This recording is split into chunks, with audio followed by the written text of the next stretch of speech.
Kent State University is located in Rolling Green Hills in the suburb of Kent in northeast Ohio. By all accounts, it is a peaceful setting and provides an excellent education. However, there were turbulent times in our nation in the late 1960s and early 1970s that led to the events of May 4, 1970, known as the Kent State Massacre.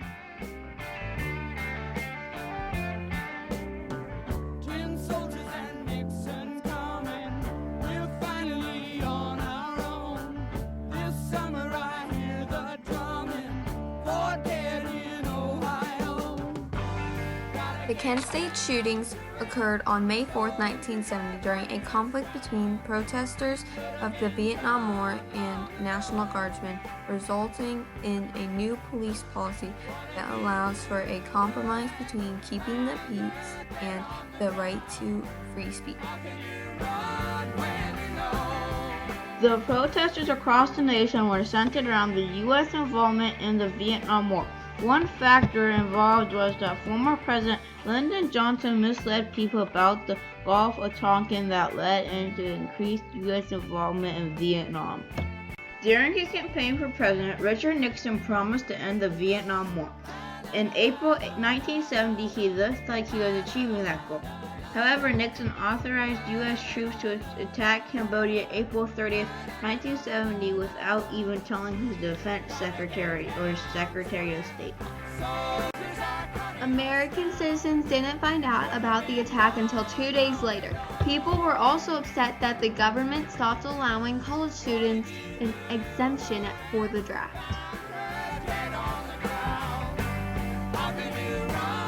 Students at Kent State began protesting on May 1, 1970. This anti-war protest did not remain peaceful as rocks and bottles were thrown at police officers and bonfires were lit. Because of the protest on May 1st, bars were closed by the government to reduce the use of alcohol. This upset the students, resulting in students and common criminals breaking windows of stores and stealing. On May 2nd, Leroy Statram, the mayor of Kent, declared a state of emergency and asked the governor of Ohio, James Rhodes, to send the National Guard to help keep the peace.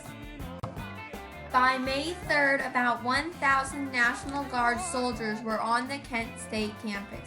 When the National Guard arrived, they saw the Reserve Officer Training Corps, or ROTC, building on fire. Protesters were celebrating the fire. They yelled at the firefighters and even cut water hoses. The National Guard broke up demonstrations using tear gas and threatening students with bayonets. Governor Rhodes called the protesters unpatriotic, which made the already angry protesters angrier. May 4th, 1970 was a Monday and classes were held. A protest was scheduled, but authorities and school officials canceled it. Students protested anyways. The National Guard arrived at the protest quickly because they were already on duty in the area. Tear gas was used to disperse the crowd, but the wind made it ineffective. Protesters used the empty tear gas canisters and rocks to throw at the soldiers while yelling, "Pigs off campus." 77 guardsmen went towards the protesters armed with rifles and bayonets. 29 of the National Guardsmen said they were afraid for their lives and opened fire that lasted 13 seconds, although there is no agreement on how long the shootings lasted. A total of 67 shots were fired.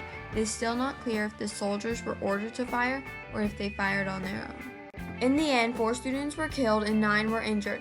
2 of the students killed were not part of the protest but were walking back from class. To make things worse, the president of Kent State didn't notify the families of the students killed until the next day through telegrams. No personal notification was made.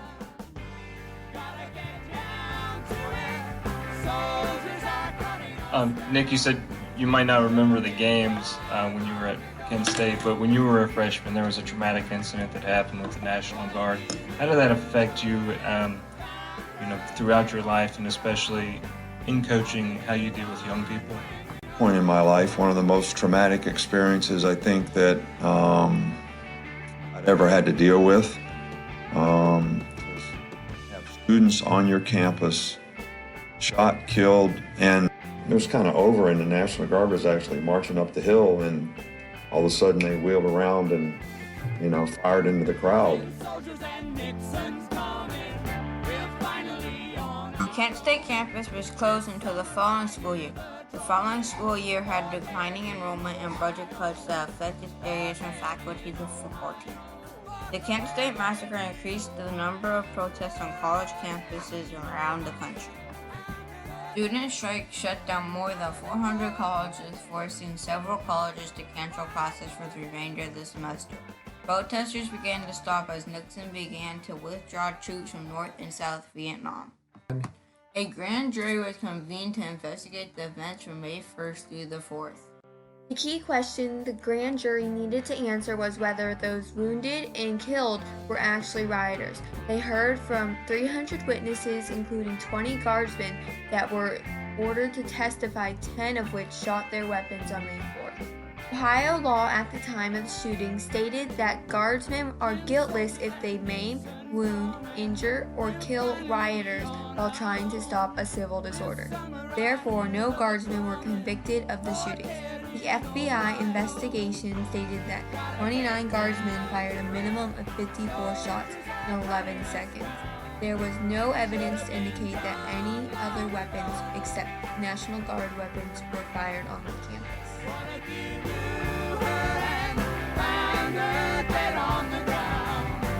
The Kent State shootings had a profound effect on our nation.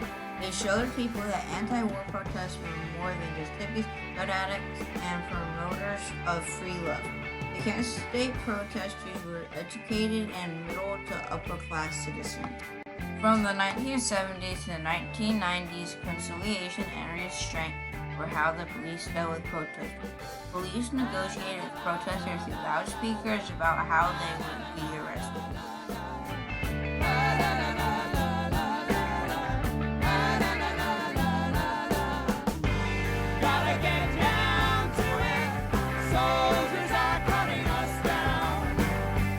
Outrage about the bloody ending at Kent State helped lead to the development of less lethal weapons and a huge shift in the philosophy. This new approach, called command and control policing, negotiates small issues but has strict limits on where and how people can protest.